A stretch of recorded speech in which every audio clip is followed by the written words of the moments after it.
What's up, everybody? Brett here, and I'm happy to be back today to give you some more Friday news on Battle Brothers. It's our City States Part 3, devlog number 133, and I can already tell I see gunners. I saw something else extremely exciting when I scrolled down, and we're going to get to that in just a second. So let's go ahead. Last week, we've learned about gunpowder weapons. In this conclusion of our devlog series, exploring the southern city-states, we take a look at the remaining troop types that make use of these weapons. Onwards. Okay, so probably won't be a part 4 is what they're saying. So, gunners. Armies of the city-states train men in the use of the handgun, a metal barrel with a long wooden handle that uses gunpowder to propel shrapnel in a wide cone. Below you see gunners armed with a handgun.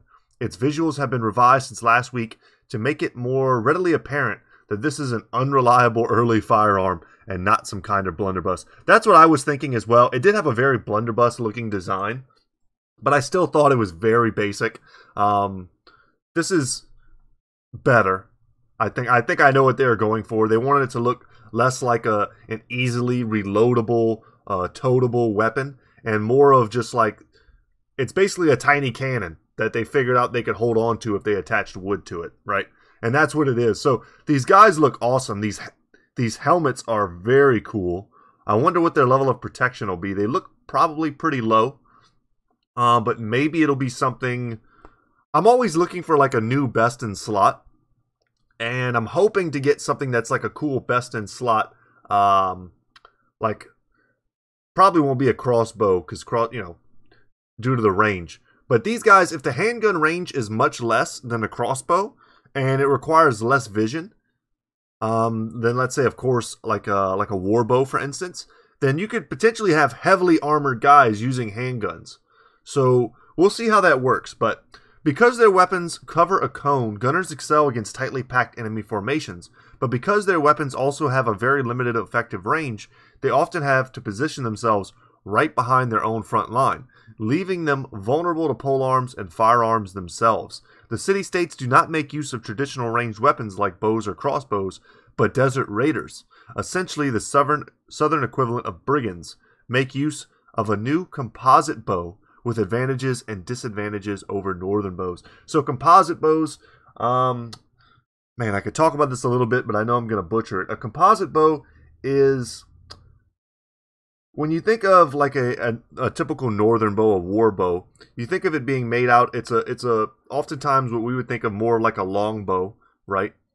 An English style bow, made from a piece of wood, a certain particular type of wood that's resistant, has a high, what's the term for that, draw strength, right? And I know I'm butchering it, guys. If you're very familiar with archery, feel free to skip past this. But for those of you who don't know the difference between, let's say, a compound bow, a composite bow, these types of things, they can be confusing. You're definitely welcome just to go ahead and look it up. But from my limited knowledge on what a composite bow is, it's exactly what it sounds like. It's a composite of different materials that are glued together using, usually I think in history it's been mostly like animal byproducts, right? To glue these animal horn or different types of wood. I think composite bows are the ones where they make layers out of them, and the more layers you can kind of add on, you start to add draw strength, and what you get is a very powerful bow at a shorter distance, but it packs a punch. It's like it's a smaller profile for a bow, so it's something I think that you could use from horseback, which every time I see something like this, it makes me really wish. And I see desert raiders, I see composite bow, and I'm like, oh my god, they're gonna make dudes on horseback or camelback maybe. That would be pretty sweet.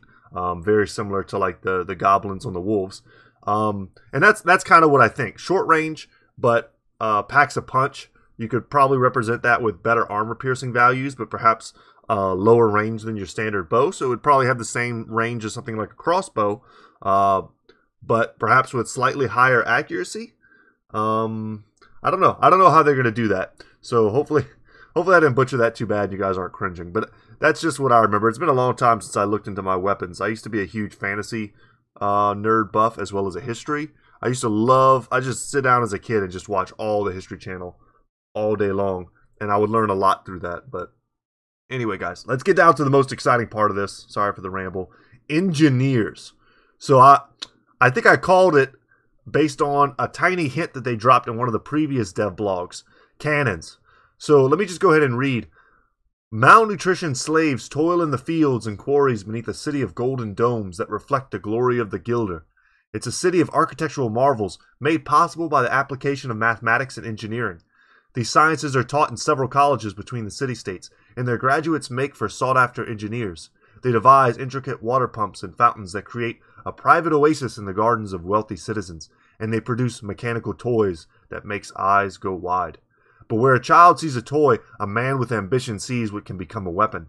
And so it is that engineers of the city-states also devise terrible weapons of war, and that they prepare them on the battlefield to rain down destruction on the enemies of men with ambition. As you face engineers in battle, they don't pose much of a threat by themselves. In fact, they try to stay as far away from the front line as possible. Their role is not to engage the enemy in direct combat, but to operate the technical marvel that is the mortar. A bronze-cast, muzzle-loaded piece of artillery, the mortar is able to fire every other round as long as it is operated by at least one engineer next to it. The mortar has enough range to cover the whole battlefield, but it is entirely immobile during combat. It fires explosive shells that cover a large area effect, but it is highly inaccurate. The howling sound of incoming mortar shells has as much a psychological impact on combatants as it has an explosive impact, or perhaps even more so. Characters in the blast zone lose morale and receive the new shell shock status effect that lowers their efficiency in combat, but receive only moderate physical damage. Luckily, because the mortar is heavy, relatively immobile, and hard to operate, it's an uncommon weapon used only with large armies, and one that you'll most likely face only as part of the new Holy War late game crisis. They just dropped so much info in this one little paragraph.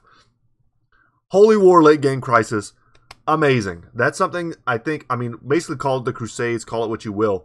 Whether it's a new northern company origin that you can use to then go south and attack them, or whether or not it's a holy war from their perspective and they rise up and you can you start your company origin from their perspective. Hopefully there's both. That would be awesome, but I think it's most likely okay, I'm thinking in terms of company origins, right? What I should be thinking of is late game crisis, obviously. So they'll start raiding perhaps the north. I think that's more accurate. That's what'll be happening. So they'll be raiding. You'll have to stop them as a northerner. But whether or not my brain went instantly to if I'm playing as them, if I have some sort of company origin that allows me to start as a southern, who knows what those company origins will be. I'm thinking slaves. I'm thinking perhaps there's some sort of holy crusade that you can start from the southerners' perspective. I'm curious if the Holy War late game crisis is still available to you at that point. I think that's where my confusion lies. So I see myself playing from their perspective. So how can I have a holy war against myself, right? We'll have to see, but that's still very cool. I'm all for more late game crises. I wish, honestly, that the Warriors of the North DLC had added a late game crisis that involved the barbarians raiding down from the north. That would have been pretty sweet. It didn't happen though, so I'm happy to see that this one got its own late game crisis. So back to the mortars. Yeah, awesome. I could easily see this being an oppressive mechanic. And Battle Brothers, something that's very hard to do, that I think the game designers might think is a little easier to do than perhaps it is to shut down backline stuff. So I play a lot of heavy archer builds, and I'm talking like bow masteries. So I get about the maximum range that there is in the game to do stuff. If they put these things all the way in the back of a battlefield and start raining down mortars, there's really not that much you can do to circumnavigate. And we're talking late game crisis armies, where undoubtedly we're going to be talking in the mid-20s to low 30s, perhaps in terms of numbers, right? And powerful armies to boot. I'm not just going to be able to send a guy back there to shut down the mortar. It's not going to happen. So I guess all I can do is hope that they're so inaccurate that they start hitting their own guys, and that my guys are so heavily armored and powerful that the moderate physical damage that they reference really isn't enough to stop them. And the shell shock status effect, perhaps. Yeah, I mean, it sounds rough, but perhaps with a strong bannerman and a sergeant, it won't be that big of an issue. And perhaps if it misses, we'll have to see. It sounds like this is just me guessing here, but I think this is a potential way to do this type of warfare in this game. The howling sound of incoming mortar shells, right? And that makes me think of a two-part attack. So they load it and shoot it, right? It goes up into the air, and then it almost has like a hang time of a turn, right? You get a shadow on the ground of where it's going to land. Perhaps not even really where they intended to shoot it because it's inaccurate. Anyone standing underneath the shadow gets the shell shock status effect, or perhaps it only applies after they're hit. That would make more sense to me, but it also would be cool to have some sort of like, holy crap, I'm about to get hit by a mortar type of effect, so that it's never truly a miss. You know what I mean? So it gives you a turn to get out of the way. And if you stand in it, you're going to get not only the shell shot status effect from being targeted by it, but you're also going to get the damage, right? I like that as a mechanic. It gives you something to do during the battle. It's kind of like dodge if you can.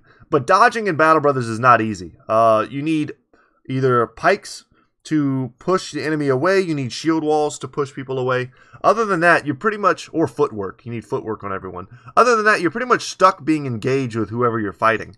I've been hoping for a long time as part of these DLCs that they are going to add the option, at least in your starting campaigns, as you start your campaign, to increase the number of available perks per level, or to just increase the level cap altogether by 2, maybe make it all the way up to 15, right?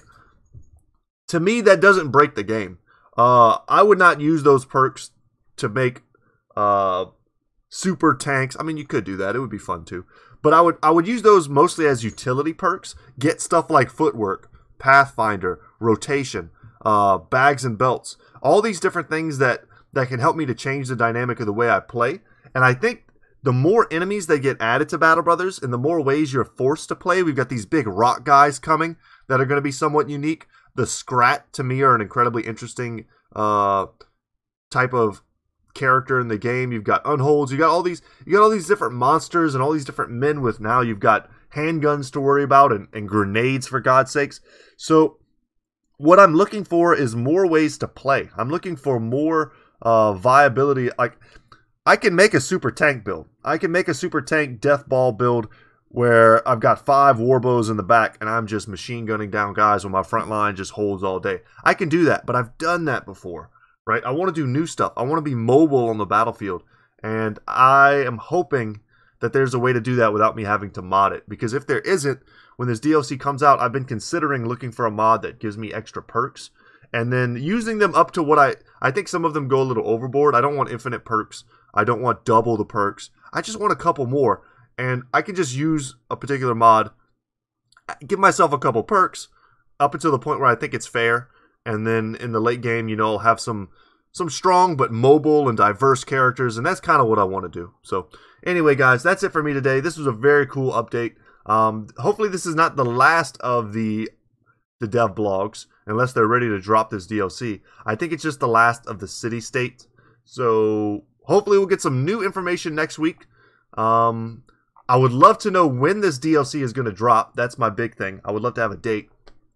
But also, guys, if you're interested, just quickly at the end here, I just saw that there is a planned DLC for Darkest Dungeon, a game that I just beat the final boss in a video just the other day, and I'm super excited. Darkest Dungeon is up there for me with Battle Brothers. It's a A+ game as far as I'm concerned, and anytime they talk about adding DLC to an A+ game, I'm in. And I'm going to make a video on that in just a minute, and I'm going to be uploading that today as well. So guys, I'm Brett.